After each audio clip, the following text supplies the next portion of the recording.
Olá, amigos. Vamos lá. Live de sexta-feira, 21 horas, final do mês.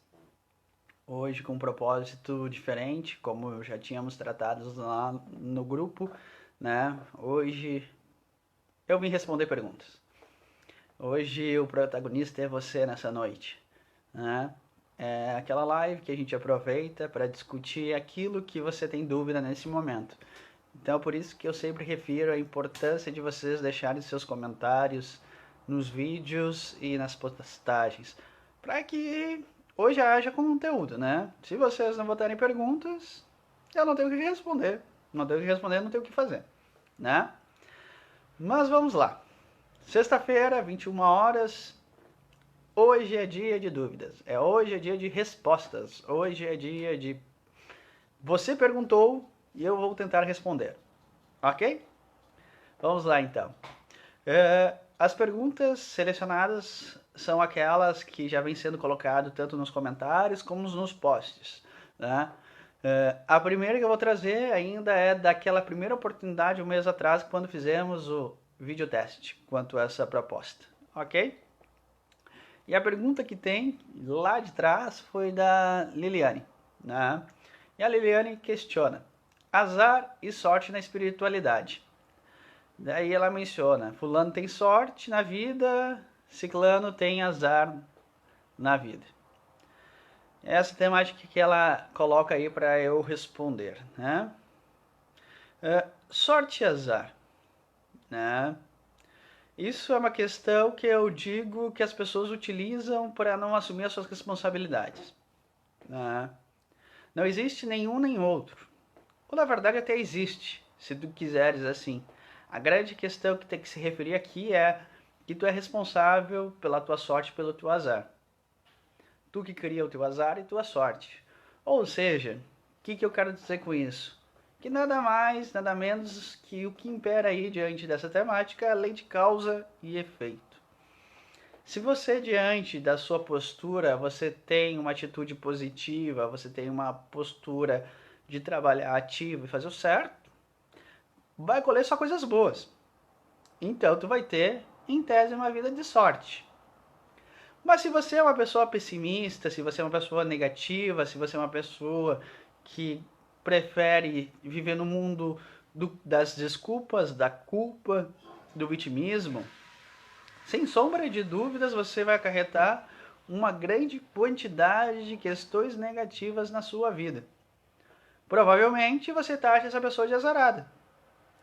Então, na verdade, esse termo azar, sorte, é desculpa para boi dormir, ou historinha para boi dormir.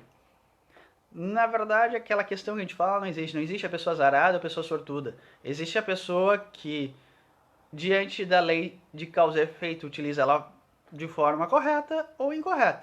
Se você é uma pessoa que trabalha diante do bem, de forma promissora, de forma positiva, correndo atrás, você vai colher coisas boas. Se você trabalha diante de uma ótica negativa, pessimista, você vai colher só coisas ruins. Bom, Fabiano, mas aí vem sempre aquele porém, né? Mas eu faço tudo isso, mas igual eu tenho dificuldades na minha vida.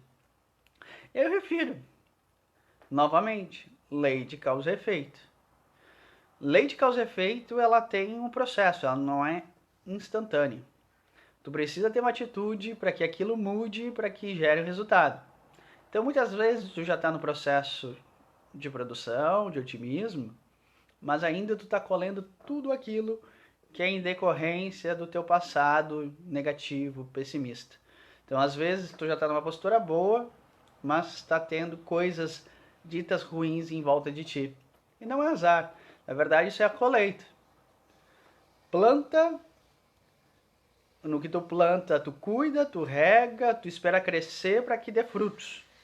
Já contei isso. É a mesma coisa. Você plantou, às vezes, muitas coisas ruins. E agora está dando fruto. Por mais que tu já tenha iniciado outro um plantio de coisas melhores. Não é azar. É lei de causa e efeito. Isso de sorte e azar meramente é uma questão que a gente usa como desculpa para não acreditar no que tem que acreditar ou fazer o que tem que fazer. Então, Liliane, não existe azar, não existe sorte. Existe lei de causa e efeito. E é isso que determina se tu vai ser uma pessoa que vai ter uma jornada positiva ou negativa. Se tu vai colher coisas boas ou ruins. Ok? Ah, mas Fabiano, novamente, mais uma questão. Nessa vida, eu sou uma pessoa boa, só colho coisas boas, só faço coisas boas, não faço nada ruim, tenho um pensamento positivo, tenho uma atitude legal. E mesmo assim, tem coisas difíceis que aparecem na minha vida. Bom, é aquilo que eu refiro. Você não pode viver e acreditar que você só é essa pessoa que está aí nesse corpo. Você é um ser que já teve muitas outras vidas e que essas vidas refletem hoje. Então, o plantio não decorre só dessa vida. A colheita é muito menos. Tem coisas que hoje tu colhes que são de outras vidas, que tu plantou em outras existências e está colhendo agora. Mas essa é a regra. Lei de causa e efeito. Se está ruim é porque está plantando errado, ou se plantou errado e está colhendo errado. Se está vendo coisas boas é porque tu plantou certo e está colhendo certo. Não existe o acaso. Não existe uma questão divina que possa ser mais forte que você e te impõe algo contrário à sua realidade. Ok? Respondida a primeira pergunta, se não for respondida aquilo que eu digo, deixe os comentários, pergunte, tire as dúvidas. Ok? A segunda questão, o segundo levantamento, ainda do post referente ao vídeo de um mês atrás, é do Fernando.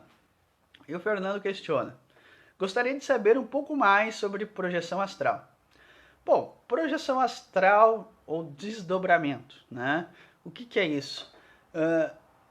É importante a gente entender que, além do corpo, existem vários outros corpos que nos compreendem, ok? E quando nós estamos de forma relaxada, meditando ou trabalhando especificamente para essa situação, até mesmo dormindo, a gente consegue soltar os corpos mais leves, menos densos, do corpo físico. E ele sai do corpo. E aí ele consegue ter uma autonomia fora do corpo.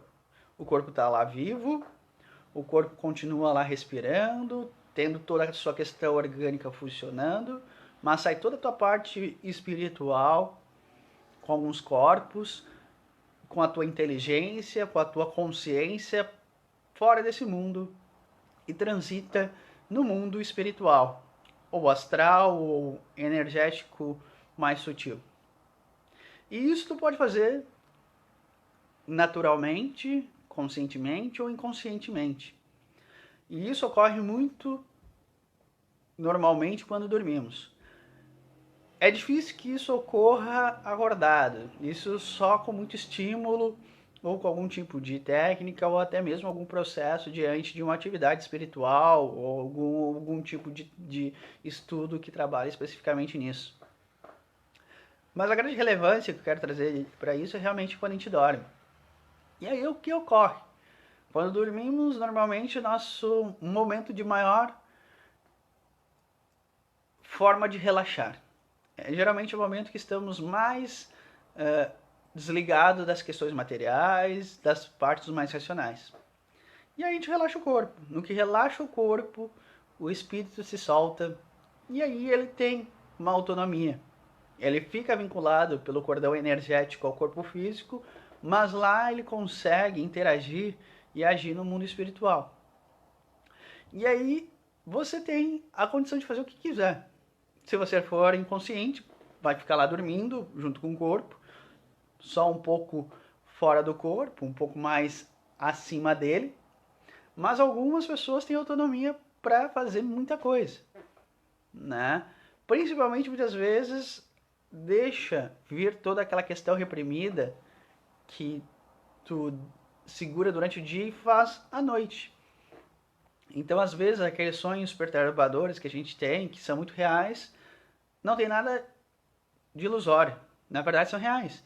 Muitas vezes é você, diante da sua projeção astral, saindo do corpo, foi lá e teve aquelas atitudes. Fugiu dos obsessores, questões de sonho sendo perseguido, sempre ter alguém atrás de mim quando eu durmo, é isso. É a questão de tu saindo pro plano astral e aí ele tem um vínculo mais direto contigo e ele começa a fazer a perseguição. E aí tu fica naquela questão e dorme mal. Ou às vezes aquela questão que tu tem a possibilidade de te encontrar com alguém que morreu. Ou às vezes tu tem aquela visão ou uma mensagem de algo que vai acontecer. Não é sonhos, não é ilusório. É a questão dessa da projeção astral. Você deixa o corpo físico, que o corpo físico nada mais é do que um limitador. Ele tapa muito do que tu tem condição espiritual. E aí tu vai para o mundo espiritual com outro corpo muito mais consciente, muito mais liberto, e vai lá e age. E interage com esse mundo. E aí tu vai interagir normalmente com aquilo que tu vibra. Se tu estiver numa situação negativa, vai vibrar com seres negativos. Se estiver numa situação mais evoluída, com seres mais evoluídos. E aí vai. Ok? Respondido a segunda pergunta. Ok?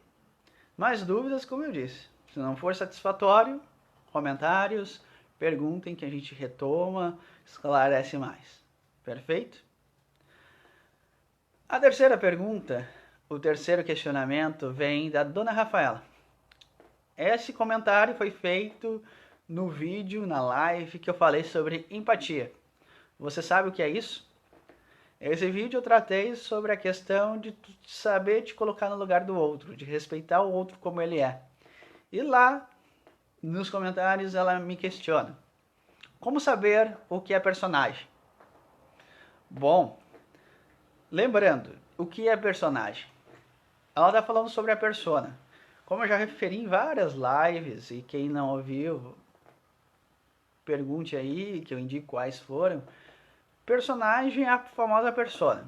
É uma das características psicológicas que nos torna e age diretamente sobre nós.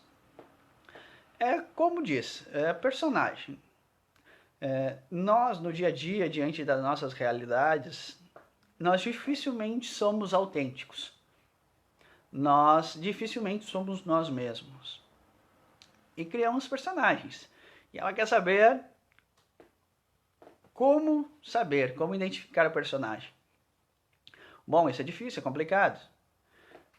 A melhor fórmula de saber quem é o personagem, como é o teu personagem, é o autoconhecimento. É o estudo profundo da parte psicológica e espiritual, a prática em si e se conhecendo para, de fato, saber quem eu sou. Sabendo quem eu sou, tu sabe claramente quando tu joga ou quando tu tem um personagem agindo. E aí, naquele momento, tu vai identificar claramente ele. A grande questão naquele momento é se tu vai continuar com ele ou tu vai te tornar uma pessoa extremamente autêntica. Esse é o grande segredo. Não existe uma regra específica. É o autoconhecimento. É tu saber que, por exemplo, eu, quando estou com pessoa X, eu me faço de vítima. Porque se eu me fizer de vítima, ela vai ter pena de mim. Se ela tiver pena de mim, ela vai me dar atenção e eu vou ter o resultado que eu quero. Mas na verdade, no fundo, eu não gosto de ser vítima. São exemplos que a gente faz. Profissionalmente, muitas vezes a gente é submisso. E dentro de casa a gente é extremamente audacioso, totalmente arrogante, totalmente impositivo. Então, sem sombra de dúvidas, aquilo que tu faz da tua área profissional é um personagem. Nos amigos, com os amigos, algumas pessoas têm uma postura totalmente diferente. Agem de uma forma para agradar aquele grupo, para ser aceito. Lá é a pessoa mais brincalhona, é a pessoa mais extrovertida, é a pessoa que quer agradar todo mundo. Mas dentro de casa é um cavalo, é uma égua. É uma pessoa extremamente grossa, é mal educada, não respeita as pessoas que estão lá. Aquilo que existe com os amigos nada mais é um personagem. Então é aí que a gente entende nossos personagens. É ver aquela questão de mudanças diárias em circunstâncias diferentes de atitudes. Porque você é único. você tem um padrão. Aquele padrão é a sua origem. O que começa a jogar muito diferente disso nos vários segmentos, nas várias questões com pessoas, é o personagem.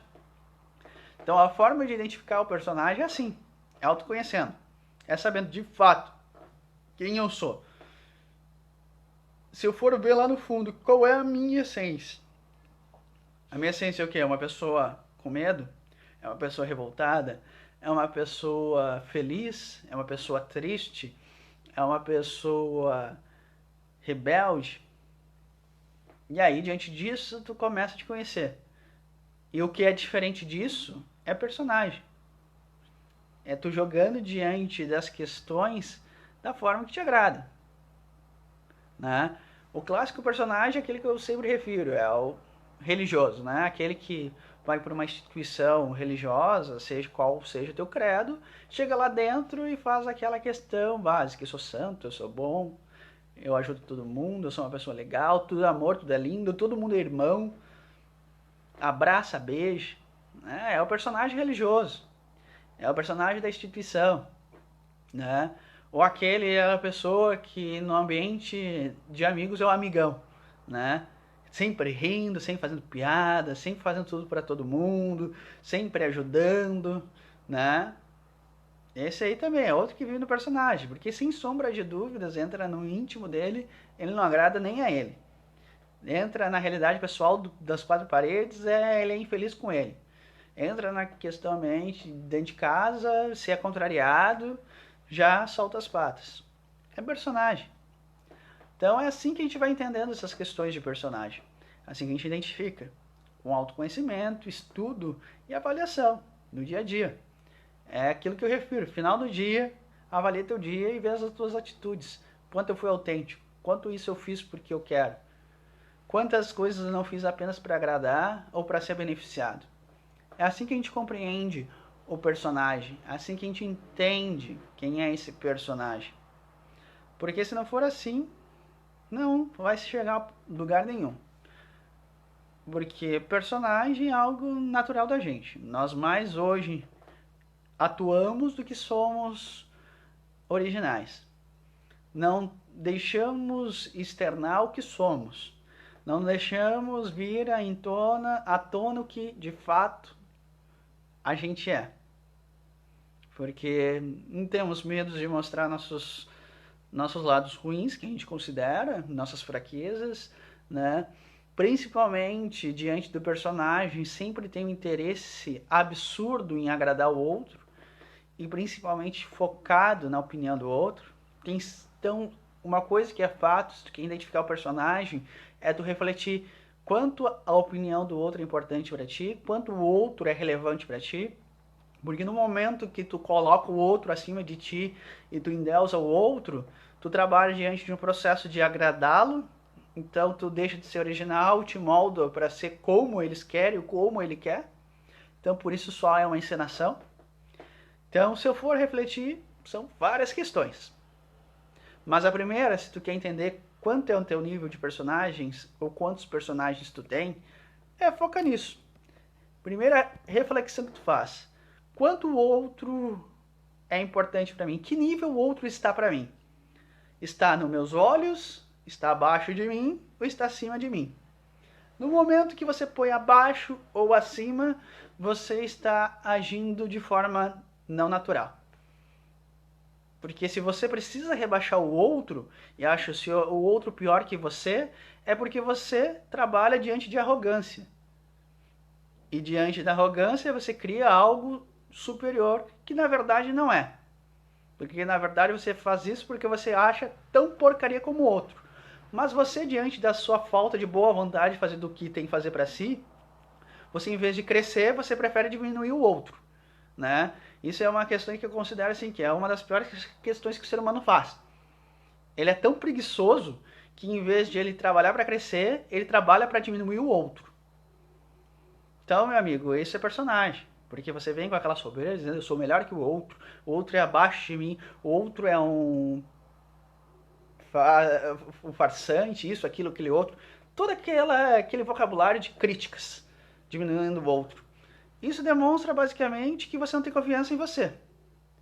Porque se você tem confiança em você, você não se importa com o que o outro faz e o outro deixa. No momento que você faz isso, o outro é tão importante para você. E aí você trabalha diante da sua preguiça, porque em vez de crescer, você se preocupa em diminuir o outro.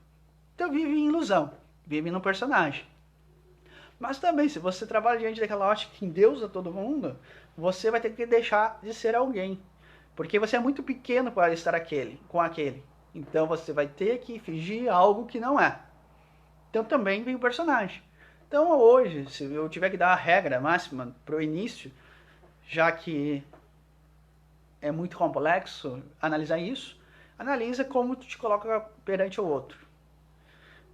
E quando você se coloca olho a olho, nível a nível com o outro, a grande chance é que você não esteja agindo como personagem. Perfeito? É um assunto, como eu falo, persona, essa questão é sempre mais complexa, mais profunda. Nunca se responde tão fácil. Mas não deixe de perguntar, deixe as suas dúvidas, deixe seus comentários, que eu volto ao assunto, eu repito e insisto em trazer esses temas. Ok? Bom, a outra questão aqui que a gente pode tratar, que é a outra pergunta, vem da Simone.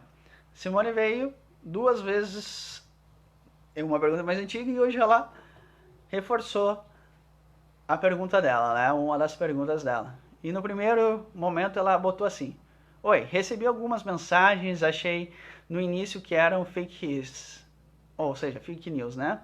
Notícias falsas, mas elas voltaram vir até mim. Então pergunto, existe alguma verdade nas 72 horas de escuridão que estão por vir? E aí hoje ela novamente coloca: Boa noite, eu fiz 2 perguntas. A primeira sobre os 3 dias de escuridão, 72 horas. A aparição de Nossa Senhora de Fátima para as crianças tem fundamento? Bom, vamos lá. Primeiro ponto que ela refere ali, que é a questão da história das 72 horas de escuridão, ou 3 dias de escuridão. Isso basicamente é uma profecia, agora não sei o que referiu, mas são aquelas questões básicas apocalípticas, né? Não do apocalipse apenas contido nas escrituras, mas isso eu falo em questão geral, né? Novamente eu refiro que essas temáticas assim a gente sempre tem que ver por várias óticas, né? Primeira coisa, né? Isso são profecias muitas vezes vindas de anos, né? E aquilo que foi dito naquela época não necessariamente hoje tem a interpretação correta, né? E não necessariamente é o que vai ocorrer. E não necessariamente aquilo que ele falou era fato, mas sim o que ele acreditava, né? Os profetas, aquelas questões, basicamente essa parte muito mais apocalíptica, sempre tem uma questão que a gente tem que ter o porém, né? E isso eu sempre refiro no contexto geral. Mas aquilo que eu digo, passado é passado e a gente tem que ter muito cuidado com interpretações, porque hoje é outro tempo. Eu falei no vídeo anterior que as questões de interpretação mudam e o vocabulário na época era muito restrito. Então, o tempo fez com que muitas vezes se desvirtuasse aquele conceito ou o que queria dizer naquilo. Ok? Mas o que eu quero referir aqui de contexto geral, né, sobre essa questão aí dos 3 dias de escuridão, que menciono e muitas vezes vem e traz, como várias outras questões de fim de mundo e tal. A gente tem que compreender uma ótica. E a ótica que eu quero trazer diante, sempre que vier uma notícia dessa, a gente tem que trabalhar diante de alguns princípios. Vamos lá. Nós reencarnamos. Ok? Se nós reencarnamos, é importante que a gente esteja na Terra. Ok? Então, é o que eu refiro. Só morre quem tem crédito ou quem faz muita porcaria. Não se morre fácil. Porque não é essa a pretensão. Se a gente reencarna, é porque a espiritualidade acha interessante que a gente fique aqui. Então ela vai trabalhar para que a gente fique o máximo e o necessário aqui. Então essas questões de fim de mundo, destruição de terra, vai totalmente de encontro a isso.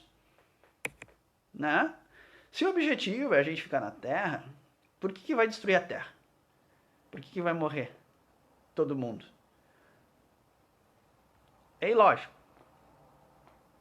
Não é isso. O que a gente pode trabalhar no máximo é mortes coletivas diante de catástrofes, de alguns fenômenos isolados, mas que não vão destruir o mundo inteiro. Então não tem por que destruir a Terra. A Terra vai ser só destruída pelo próprio homem, pela sua inconsequência infantil de ser Deus e querer pensar só em materialismo. A Terra só vai ser destruída por nós mesmos no momento que a gente só pensar em consumo, consumo e consumo. No momento que a gente esgotar todos os bens que aqui existem. Aí a Terra acaba. Mas não por uma força divina, não por um castigo de Deus. Mas sim porque o homem foi imprudente e não soube aproveitar os bens que aqui tem. Então essa é a primeira questão que eu quero que entenda. Para a espiritualidade, não há por que acabar com o mundo. Não tem por que a Terra acabar. E só se morre diante de muita necessidade. Porque a finalidade fica aqui. Então não tem por que ficar criando eventos e eventos e eventos para que vá morrer. Não. A tendência é que nós sejamos o máximo presentes aqui na Terra. E a Terra só será destruída pelo próprio homem. Perfeito? Entendido isso? Então, já desvirtue isso dessa questão. Não existe final do mundo, não vai vir um mal que vai acabar com todo mundo, não. Isso não, porque a ótica é essa, é bem claro, é só a gente raciocinar. Você precisa reencarnar.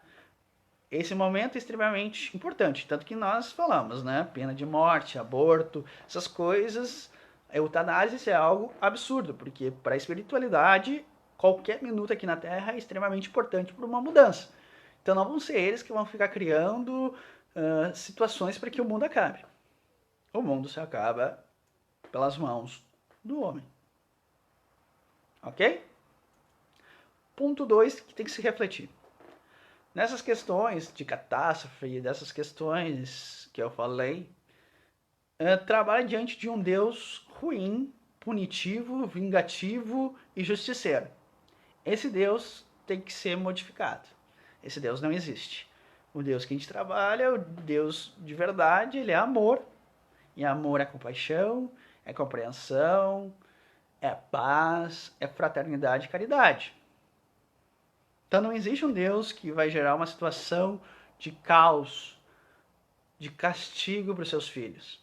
Então tudo que vem diante dessa ótica é basicamente contrário ao que é. Deus é amor, Deus não é punitivo, Deus não é vingador, Deus não vai castigar ninguém, não vai punir ninguém. Então essas questões fatídicas não devem ser levados em consideração. Porque esse Deus é amor, ele não vai agir dessa forma. 2 pontos bem claros, a gente já mata bastante coisa. Terceiro, espíritos de luz, espíritos evoluídos, eles nunca vão vir com mensagens trazendo uma finalidade de caos. Eles não vão vir com questões de perturbação. As questões não vão vir com essa conotação de trazer desespero e medo e caos. A plano espiritual superior sim vai trabalhar diante de uma questão de fraternidade, de amor e paz. É tudo uma questão de vibração. Imagina o que é uma questão se começar a dizer que vamos ter 3 dias de escuridão total. Olha o caos, olha a vibração negativa que tudo isso vai trazer. Tu acha que isso, um espírito evoluído, vai querer falar sobre isso? Tu acha que ele vai querer introjetar isso na sociedade, uma coisa, sabendo que todos os seres aqui são negativistas e que eles adoram caos e adoram trabalhar diante do medo? É questionável. Nenhum ser de luz vai trabalhar diante dessa ótica porque ele sabe que é uma questão sem sentido. Por mais que possa ocorrer. Né? É fato. O corona Para a espiritualidade isso já fazia sentido e já estava previsto há muitos anos. Mas nunca comunicaram. Para quê? Para todo mundo ficar aí desesperado, já com medo, já sofrendo por antecedência? Não. Eles deixam que aconteça o que eu aprendo com a realidade. Então essas questões básicas é o terceiro ponto a se relevar. Tudo que vem com essas mensagens de desgraça não vem do espírito de luz. Porque eu referi. Não é útil para eles, não é necessário, não é eficaz. Já temos 3 pontos para não tentar se apegar e dar qualquer validade a esse tipo de situação. Ok? O quarto ponto que eu quero referir é básico. Um grande exemplo de todos que veio aí é Jesus. E ele, em todos os momentos, ele não falou em catástrofes, mas sim em problemas emocionais. Ele falou que ia ter ranger de dentes pelo sofrimento, pelo ser humano ser ruim, mas ele não falou que o mundo ia acabar. Ele falou que pai ia virar contra filho, filho contra pai, mas não o fim do mundo. Mas ele falou isso só de forma figurada. Porque é o mundo emocional. Então nem ele, que era o grande supremo, ele trabalhou diante dessa ótica de fenômenos gigantes. No máximo, coisas pontuais que forem decorrências dele. Que no máximo que ele falou foi no dia da crucificação, que o templo ia rachar ao meio. Mas o que foi? Uma questão isolada, como eu falei, questões básicas. E por último, que eu quero tratar sobre esse tema para encerrar, é que a gente tem que entender que a gente leva muitas vezes essas interpretações para um lado materialista. E às vezes, na verdade, não é uma questão materialista. Não é o mundo que vai acabar. Não é o sol que não vai mais aparecer. Mas isso se refere no nosso mundo. Eu sempre menciono que a gente já passa, já estamos no nosso apocalipse. Né? Já estamos no nosso Armagedon. Mas o Armagedon, que é de fato e o mais grave, que é o mais difícil, é com o mundo emocional. Não esperem que vai vir um cometa que vai cair sobre a Terra e vai acabar com tudo e todo mundo vai morrer, porque não tem graça. Qual é a finalidade disso ocorrer? Tu vai desencarnar, vai voltar para o mundo espiritual, vai ter que voltar. Não tem o processo adequado, renovatório. Não tem uma finalidade específica e adequada para isso. Não, seria muito mais interessante, muito mais fácil. Morre e acaba, né? Mas não. O Armagedon, o caos que tu passa já é no teu mundo. O que hoje tem, tu tá afogado na tua lama das tuas emoções. Hoje tu tá sendo atingido pelo cometa de pensamentos negativos que tu mesmo produz. Hoje tu tá sendo chicoteado por chicotes de fogo diante da tua culpa e da tua autoexigência. Hoje tu já vive numa escuridão, mas uma escuridão diante da tua falta de fé, de crença e otimismo no futuro. É isso que eles querem. Não é o sol que não vai aparecer, não é uma cortina de fumaça e nuvens nubladas que vão deixar 3 dias sem sol. Mas esse é teu mundo. Tu já vive na escuridão. Não tem fé, não tem crença, não tem otimismo, não tem atitude para mudar. Isso já é escuridão por si só. Isso são 3 dias escuros para quem já vive sem luz.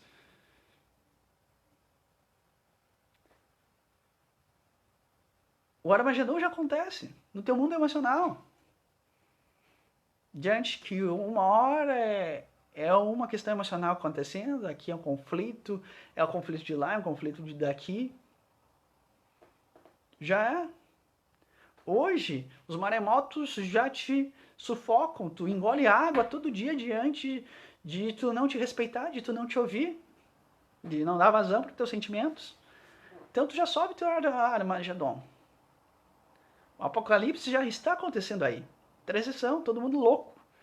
Todo mundo com suas dificuldades emocionais, não sabendo lidar, e diante de não lidar, adquirindo uma quantidade enorme de doenças no corpo físico, que é a maior Armagedon, que é a maior apocalipse, que é a maior escuridão diante da falta de amor, da falta de fé, da falta de esperança, da falta de compreensão, de falta de auxílio ao próximo. Isso já é o pior. Então, não se preocupe com besteira. Tudo isso é meramente fuga. É mais fácil querer se concentrar no meteoro que vai cair ou 3 dias de escuridão do que se preocupar em fazer reforma íntima. É mais fácil querer focar no coronavírus e no que ele pode trazer do que realmente pensar em resolver os teus problemas pessoais e com as pessoas que estão dentro da tua casa. É mais fácil tu te preocupar com a política do nosso país e do mundo e com a questão econômica do que com a política contigo mesmo e dentro do teu lar. Por quê? Porque a gente sempre acha desculpa. Porque a gente vive na preguiça eterna de fazer o que a gente tem que fazer. Então a gente se apega em quê? Apocalipse, desgraça, caos, problema econômico. Meus amigos, tudo isso é meramente atitude para não fazer o que tem que fazer, para não cumprir com as suas responsabilidades. Então isso é o que eu falo. É o que eu falei no vídeo básico sobre Páscoa. Em vez de tu refletir naquele final de semana, na Sexta-feira Santa, na ressurreição de Cristo, tu vai pensar no coelhinho da Páscoa. Mais divertido. No Natal, em vez de tu pensar em Jesus, agradecer pela vinda dele, tudo que ele fez por nós, não, tu prefere lá o quê?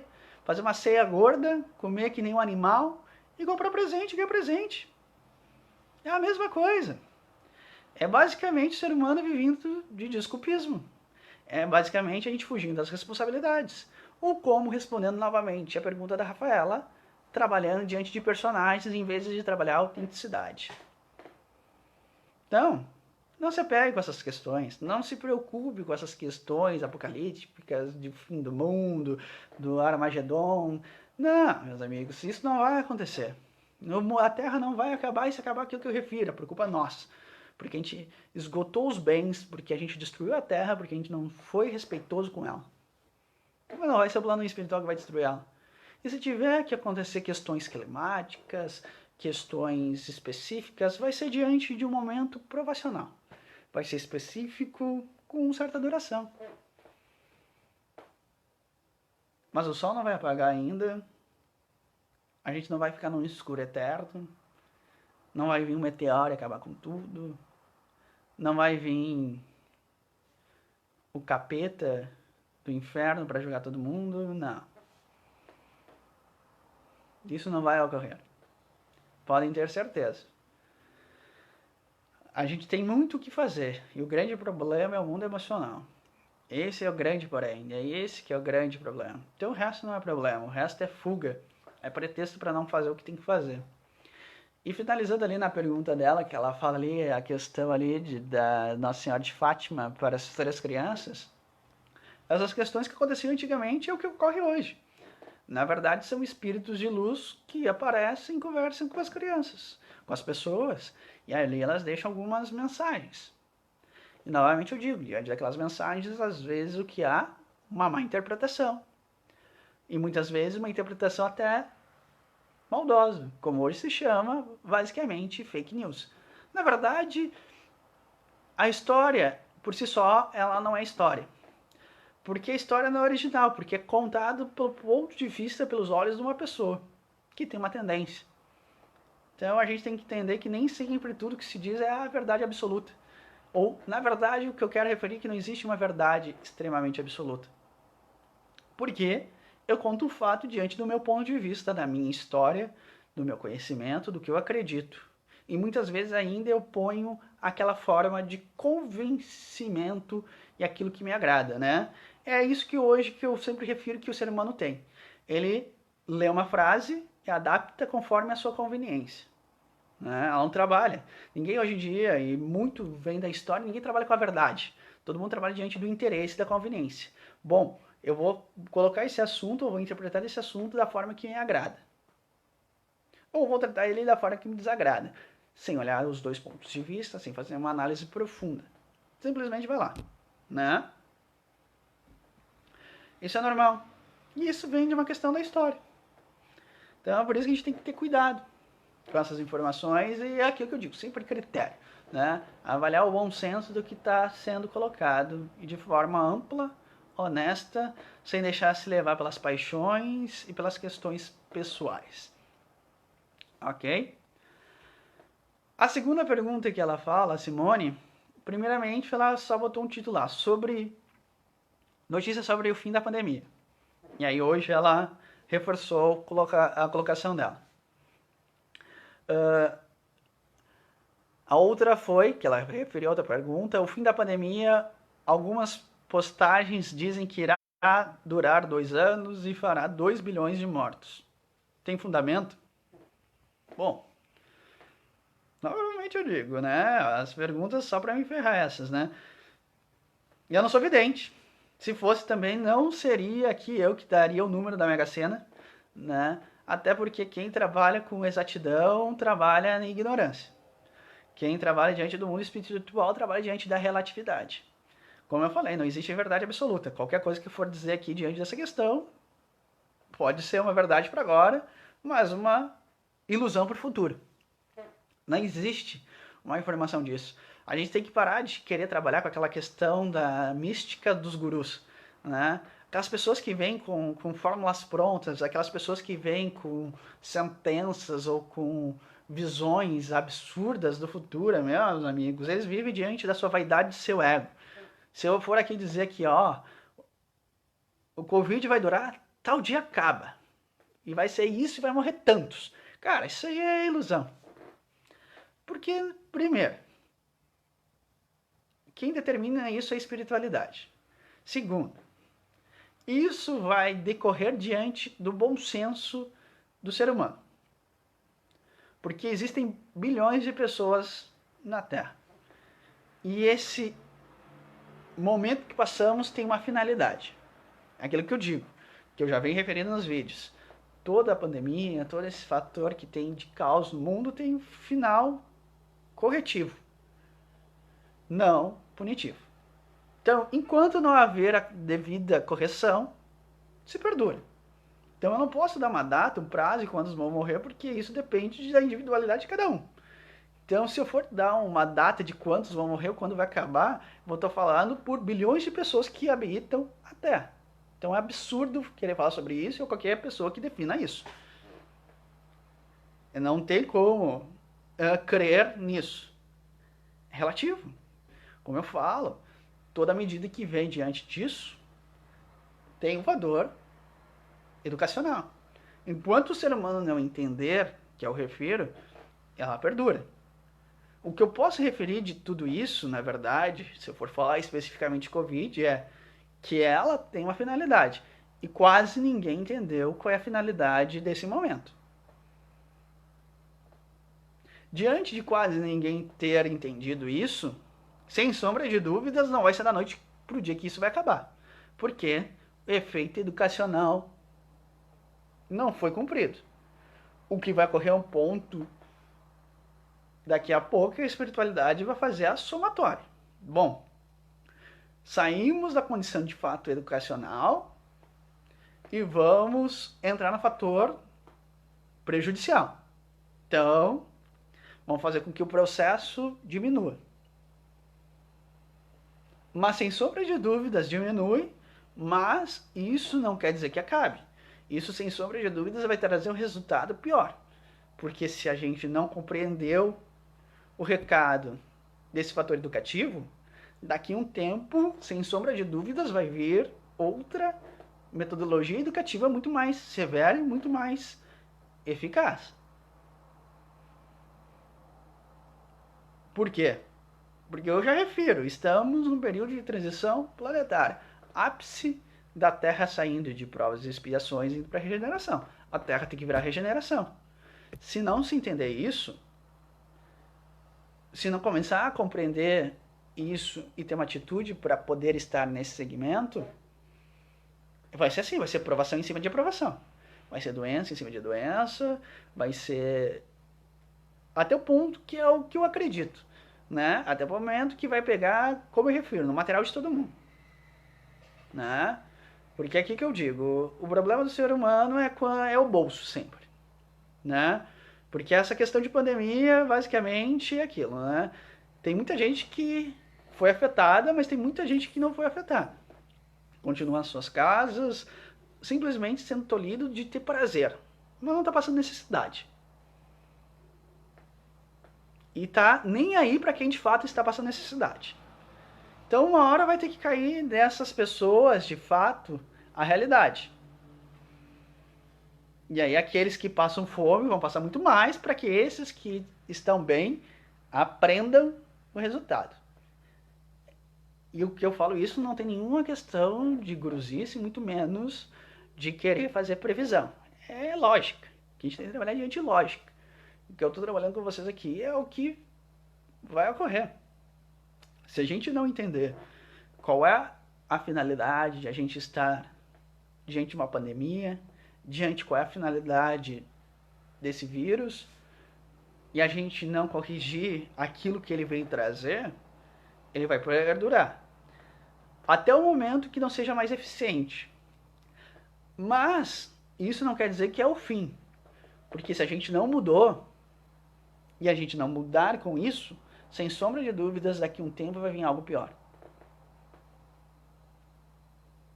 E aí, repito, não é porque Deus é ruim, não porque ele é punitivo, mas porque a gente precisa mudar. Porque a gente precisa compreender as coisas e a gente não compreende. Então, datas para o final do Covid não importa. Na verdade, nem deveria se importar com isso, é aquilo que eu refiro. No momento que a gente se deixa se levar por isso, é porque a gente está fugindo do principal, é mudança pessoal. Eu fiz um vídeo sexta-feira passada mostrando os elementos para te poder sobreviver a qualquer dificuldade. No momento que tu faz isso, cara, pandemia, fim do mundo, caos coletivo, é indiferente se tu tá fazendo aquilo. Mas, no momento que a gente foca nisso, é porque a gente não quer fazer o nosso papel. No momento que a gente prioriza isso, a gente não compreende o que tem que ser feito. No momento que a gente não compreende, a gente vai sofrer a consequência. Porque foi o que eu respondi na primeira pergunta. Não é sorte o azar. É lei de causa e efeito. Você precisa ter atitudes positivas, adequadas, para que colha coisas positivas e adequadas, independente do que ocorra.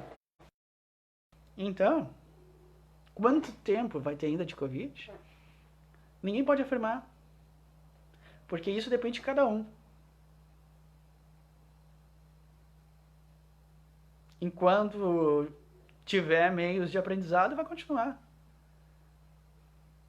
Sem sombra de dúvidas, o que eu posso garantir é que não vai acabar por diante da aprendizagem, mas sim que vai se tornar uma questão que vai ser mais prejudicial. E aí, novamente, a gente vai receber um tempo de descanso momentâneo para respirar fundo, para tomar o próximo ferro. Para que a gente passe para uma nova circunstância. Por quê? Porque não se fez o que tinha que ser feito. Reforma íntima, mudança, elevação moral. E aí o que acontece? A espiritualidade vai ter que trazer novamente uma medida educativa para ver se a gente aprende e muda as atitudes. E obviamente, se a anterior não foi eficaz, a atual e nova vai ser muito mais incisiva. E incisivo normalmente, felizmente, é diante de questões materiais. O que normalmente faz com que a gente balance e pense um pouco. Doença e dinheiro.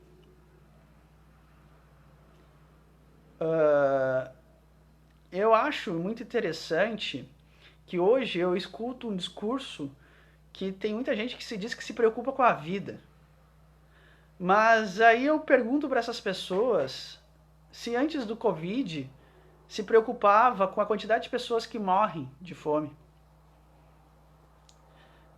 Eu pergunto para essas pessoas que hoje se preocupam tanto com a vida, se preocupam com tanta quantidade de pessoas que se matam. Se essas pessoas se preocupavam com a violência doméstica, da quantidade de mulheres que apanham. Se essas pessoas se preocuparam com a quantidade de pessoas que são abusadas sexualmente dentro das suas casas.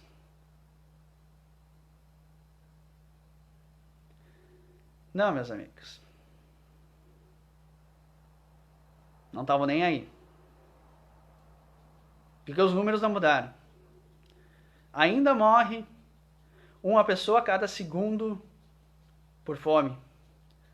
Ainda morre a cada 40 segundos uma pessoa por suicídio. E esses números, sem sombra de dúvidas, vão só aumentar. Se eu não me engano, a cada 4 minutos morre uma mulher por causa de violência doméstica. E aí? Cadê essas pessoas hoje que se preocupam tanto com a vida que não se preocuparam com essas pessoas antes? Eu não estou fazendo apologia a nada aqui, antes que me julguem. O que eu quero trazer aqui é consequências. É conhecimento, é bom senso. Parem de hipocrisia. Parem de hipocrisia. Se preocupem com o que tem que ser feito. Compreendam que vocês têm que fazer o seu processo para si, para que vocês possam auxiliar o outro. Se preocupam tanto com a vida, como dizem que se preocupam, então entendam que esse momento de pandemia é para você olhar para você, fazer sua parte e lembrar daqueles que precisam. Porque se você usa a pandemia para dizer que tem que ficar em casa, dizendo que se preocupa com a vida, então se preocupe com a quantidade de pessoas que tem passando fome. Quantidade de pessoas que não tem nada para comer.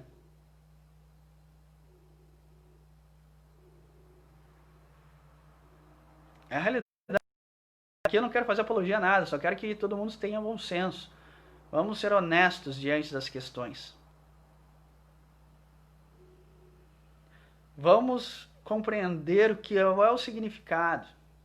Vamos ter cuidado muito com o que a gente tem falado e bravejado. Porque é aquilo que eu digo. Ninguém está entendendo nada. Ninguém está fazendo o que tem que fazer. Vai passar, vai passar. Mas vai passar. O resultado não foi alcançado, não porque mudamos. E por não termos mudado, sem sombra de dúvidas, coisa pior virá. Tem que mudar. Reforma íntima, evolução. Evolução é amor e caridade. O que há de amor e caridade na gente?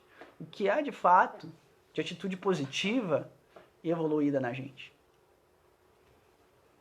Questione-se, avaliem-se e compreendam. Se vocês querem o fim da pandemia, mudem-se. Se vocês querem o fim do caos, mudem-se. Se vocês querem um mundo que não tenha essas interferências externas, mudem-se. Esse é o segredo. Querem sair de casa? Mudem-se. Querem ter liberdade? Mudem-se. Querem viver como viviam antes? Lamento. Não é mais possível. Não porque o Covid criou um novo mundo, mas que para haver um novo mundo nós temos que ser diferentes. Vamos sair dessas interpretações limitadas que existem, que se propagam. Mude-se. Mude-se e mude-se. Só assim. É a única coisa que eu posso dizer que é certo. Mudança pessoal. E nada mais. Ok? Perguntem. Dúvidas? Coloque. Vamos lá. Mais uma pergunta. Essa é do Marco. Passe virtual. Quais os efeitos? É bom no meio da pandemia, por exemplo, fazer uma vez por semana um exemplo de sala, André Luiz? Bom, eu acho que está se referindo nesse momento é fazer algum tipo de passe à distância ou passe de algum canal, alguma instituição que faça online. Bom, tudo que vem pelo bem é pro bem, sempre acrescenta. Mas aquilo que eu refiro é meramente um fator paliativo. Como eu falei no vídeo anterior, falei sobre passe, essas questões, tu te muda, tu te põe numa vibração boa no momento que te vincula a isso. Tu para te conectar com aquela energia. Vê o vídeo e aquela pessoa tá fazendo uma prece, emanando energia, tu te conecta com aquela energia tira um pouco da tua negatividade e recebe aquela positividade. Isso vai ser benéfico, isso vai ser ótimo. Mas tem que entender que isso é limitado. A grande essência, como eu referi há 2 minutos atrás, é mudança pessoal, é reforma íntima. É tu mudando as tuas atitudes. Claro que essas metodologias ajudam porque tiram toda a nossa psique, toda a nossa carga negativa. É bem benéfico, é útil, sem sombra de dúvidas. Como também é útil tu fazer por ti mesmo. Melhor do que isso é aquilo que eu falo, é o evangelho no lar. A gente não precisa ficar fazendo passe online, pedindo atendimento à distância, se a gente fazer o evangelho no lar. Ele é extremamente eficaz e eficiente. E isso ainda para mim tem um acréscimo, porque é tu fazendo por ti, não é tu esperando.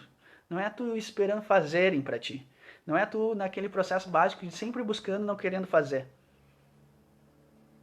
É muito mais meritório, porque é tu que faz. Tu vai lá, te concentra, realiza, produz, te auxilia aqueles da tua casa, auxilia o teu ambiente e auxilia ainda todos aqueles desencarnados que estão contigo. Então isso é fenomenal. Mas sem sombra de dúvidas, qualquer questão que vai trabalhar diante de uma corrente do bem, independente como for, se é online, é meritório, é bom e agrega. Mas eu, Fabiano, particularmente se refiro, é muito pouco. É basicamente uma coisa muito superficial. Eu sempre recomendo, se tu quer fazer algo de fato, faz o Evangelho no Lar e faz leituras edificantes e vai atrás do teu processo renovatório. Mas tudo que é pro bem ajuda. Se tu fizer tudo isso e ainda assistir o vídeo ou receber a transmissão online de um passe, ajuda, não há problema algum. Mas não resolve todos os problemas. Não é a solução dos milagres, mas é benéfico. Mas aí se tu for me questionar, bom, se tu tiver que escolher entre fazer um evangelho do lar e assistir isso, eu sem sombra de dúvidas vou indicar o evangelho do lar. Ele é muito mais eficaz, muito mais benéfico que aquilo que eu digo. A gente tem que parar de correr atrás do que os outros façam por nós, a gente tem que fazer pela gente. Todos nós temos capacidade de fazer nossa autolimpeza, nossa mudança de energia, captar do além energias boas. O Evangelho faz isso. Então a gente tem que se mover. A gente tem que agir. E aí isso demonstra que a gente está tendo a atitude de mudar. Não simplesmente a atitude de receber, que é normalmente o que a gente faz. A gente quer receber.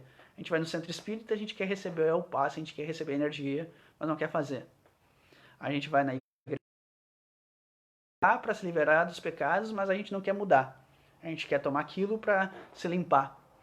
Então sempre tem aquela postura básica nessa atitude, por mais que seja boa, só de receber, mas não de fazer. O Evangelho do Lar tem uma postura de fazer o bem, começar a fazer diferente. Então é algo bem mais produtivo e eficaz. Ok? E nossa última pergunta da noite, para encerrar, tentar não misturar muito a 1 hora, né? É da Silvia. A Silvia me questiona. Boa noite. Fabiano, minha pergunta e dúvida é sobre algo que acontece muito comigo e faço não somente para mim, mas em geral. Os pensamentos negativos, como não ter como afastar eles. Então, basicamente, ela está me questionando sobre a questão dos pensamentos negativos, né? Bom, isso é um tema que dá uma aula inteira, né? A gente pode falar sobre negatividade o tempo todo. Mas assim, acho que o vídeo de hoje, no geral, as perguntas respondendo, já falaram bastante sobre negatividade. Mas, sem sombra de dúvida, esse tema, 1 hora a gente vai ter que falar de forma ampla. Porque eu falando agora em 5 minutos, 10 minutos é muito pouco. Mas, para não deixar sem resposta, para que tenha já o norte, a negatividade é uma coisa natural. Tá? Nós vivemos num mundo que impera a negatividade e trabalha em cima da negatividade, né? Aquilo que eu falo, né? Os meios de comunicação, eles querem vender. Eles não querem dar informações. Eles não querem falar sobre a verdade. Então eles vendem coisas ruins. Por quê? Porque isso agrada as pessoas. As pessoas adoram a negatividade. As pessoas sempre trabalham na negatividade. E novamente digo, eu não tenho posição política nenhuma, eu não tenho discurso a favor de ninguém. A minha política sempre é Cristo. O meu grande partido é ele, Meu grande presidente é ele. Então, assim, ó, sem julgamento sobre o meu discurso. Falo porque é a realidade, porque é a verdade, mas sem nenhuma conotação. Aqui nesse mundo, eu só defendo uma pessoa. Eu só confio em uma pessoa maior como exemplo, Jesus Cristo. Então, vocês podem achar o que quiser, independente. E eu já afirmo: meu partido é Jesus, meu candidato é Jesus, e eu sigo apenas a Jesus. Porque ele é o cara excepcional, ele é o modelo de verdade a se seguir, e é ele que eu sempre estou atrás e tentando estudar. Então, assim, ó, o resto que quiserem dizer, podem dizer. Não é. Afirmo. O meu candidato, o meu partido é essa pessoa. Mas é fato. A mídia trabalha diante de uma ótica negativista. Ele vende o produto que o consumidor quer. Que é para nós gostamos de negatividade. Porque, na verdade, é aquela questão, né? Quando a gente vê negatividade, a gente não vê que a gente é tão porcaria quando a gente acredita. Porque a gente olha, bah, olha lá, o cara é pior que eu. Existe uma vida pior que a minha. E aquilo te motiva, porque é aquilo que eu falei inicialmente diante de uma questão do personagem. Porque às vezes a gente, em vez de trabalhar o otimismo e o trabalho em ser melhor, a gente gosta de ver o outro na situação pior para se sentir melhor. E basicamente é isso que o noticiário faz. Ele vende aquilo. Bom, vou vender o produto para aquele lá demonstrar que ele não é tão porcaria como ele imagina que é.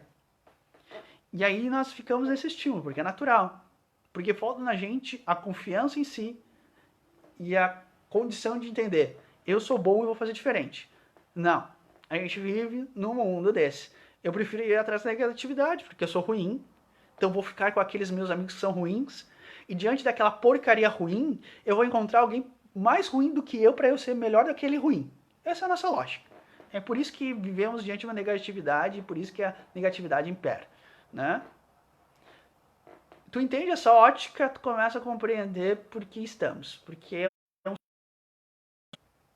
todos nós sabemos que somos porcarias, mas não assumimos diante da nossa arrogância. Então a gente olha lá e no fundo a gente quer ver alguém pior que a gente, para demonstrar que a gente não é tão ruim quanto a gente acredita que é. E é o que as notícias vão vender, né? Ah, morreu o louco lá. Olha, eu tô vivo, então não sou tão ruim assim. E aí vai. Então, para sair da negatividade tem que mudar a lógica. Tu tem que sair da curva, tem que entender que esse mundo trabalha para isso, tem que ser diferente. A negatividade está muito relacionada a uma postura que a gente tem de vítima. O vitimismo é algo que impera junto com a negatividade. Nós somos negativos por que eu falei? Porque a gente somos vítimas, somos coitadinhos. Né? Por ser coitadinho eu sofro, porque eu ser coitadinho tudo que me acontece é ruim, é do pior. Por eu ser coitadinho eu não sou capaz de fazer melhor. Porque eu sou coitadinho eu não tenho condições de ter um bom relacionamento, um bom emprego. Né? Eu não tenho condições de ser amado por ninguém. Outra coisa que extremamente impera por negativismo. E a outra questão fundamental, que é um tema que eu vou tratar também, básico, que também dá para uma aula inteira, é a culpa. Né? Além de eu ser coitadinho e ser muito ruim, eu me culpo por ser tudo isso. E nem aceito que eu sou tudo isso. Eu me culpo por tudo que é errado. Então, na verdade, o negativismo está diante desse combo. Uma questão natural, que tu alimenta e cria, porque faz ser interessante e trabalha o ego. O outro motivo, como referi, é a questão da culpa. A culpa também é algo que vai te levar a isso. Não adianta. No momento que tu te sente culpado, tu não te sente digno. No momento que tu te sente culpado, tu merece sofrer. No momento que tu te sente culpado, tu merece ser castigado. No momento que tu te culpa, tu não merece ser feliz.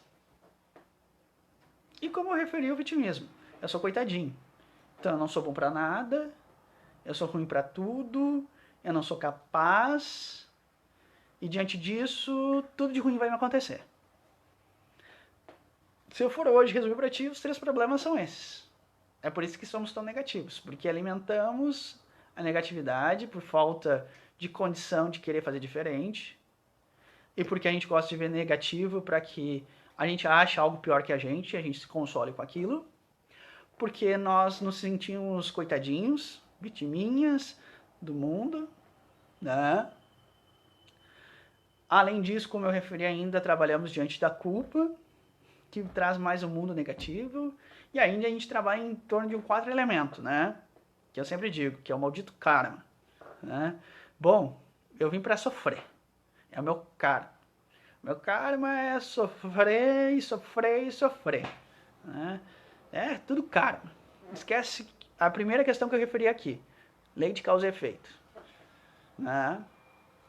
Então, é esse contexto que faz a gente ser tão negativo. Tu vai até aos poucos começar a trabalhar tudo isso e muito mais. Porque aquilo que eu falei, negativismo é uma coisa que vai muito além. E aí, entendendo esses pontos que tu é tudo isso, é abandonar tudo isso e encontrar a luz que há em si. Mas esse assunto também não se esgota, ele é muito amplo. A culpa só dá um tema só. O vitimismo dá um tema de uma aula só. O coitadismo se dá um tema de aula só. E o negativismo por si só dá um tema de uma aula só. Então, o negativismo, sem sombra de dúvidas, para te explicar, sem sombra, está atrelado a esses elementos que eu te falei. Sem sombra de dúvidas, tu te culpa demais. Sem sombra de dúvidas, tu é exigente demais. Sem sombra de dúvidas, trabalha diante de uma questão de vitimismo muito grande. Sem sombra de dúvidas, diante desse contexto dessas 3 coisas, tu atrai negativismo e aí diante do negativismo tenta ver algo positivo. Mas o que é negativo, nunca vai ser positivo. Então, entendendo isso, tu começa já a ter uma noção de onde estamos. E aqui é o que eu refiro, o mundo é negativo, nós vivemos uma sistemática negativa e temos que mudar isso. E o mundo só muda quando nós mudamos. Porque, senão, não haverá mudança. Espero que tenha respondido de certa forma, como eu te referi, é um tema amplo, para ter respondido aí em 5, 7 minutos. Mas, vamos conversando, manda mais comentários, olha, Fabiano, não foi suficiente, põe lá, que eu digo, eu quero um tema, uma aula inteira só sobre isso, que eu acho que vai ser legal. É aquilo que eu refiro. As aulas são feitas para vocês, as lives são feitas para vocês, mas para ser feito para vocês, vocês têm que interagir comigo, né? Me estranha a quantidade de poucas perguntas que tem, né? Porque dúvidas é o que mais tem. Deveriam ter, pelo menos. Porque se não tem, é porque não se está fazendo o trabalho. E vergonha não tem por que se ter. É hora de se expor, é hora de se colocar e se fazer melhor. E se fazer melhor é aquilo que eu refiro. É questionando, indo atrás de informações, de opiniões, para que tu possa refletir, se conhecendo, vendo o que é bom, o que é ruim, que não existe ruim, como eu se refiro, para que tu possa te adaptar à melhor formatação. Ok? Então continue perguntando, continue comentando. Quero ver cada vez mais comentários para que a gente possa continuar com essa sistemática, porque se não tiver perguntas, não tem como eu fazer essa live. Se não tiver interação, não tem como eu agir dessa forma. Ok? Um ótimo final de semana a todos, uma excepcional semana. Vamos conversando, vamos dialogando e vamos mudando. Qualquer coisa, estou aí disponível, me procurem nos directs, se tem vergonha para perguntar em público, nos comentários, mas nós precisamos conversar. Perfeito? Um beijo a todos, até a próxima.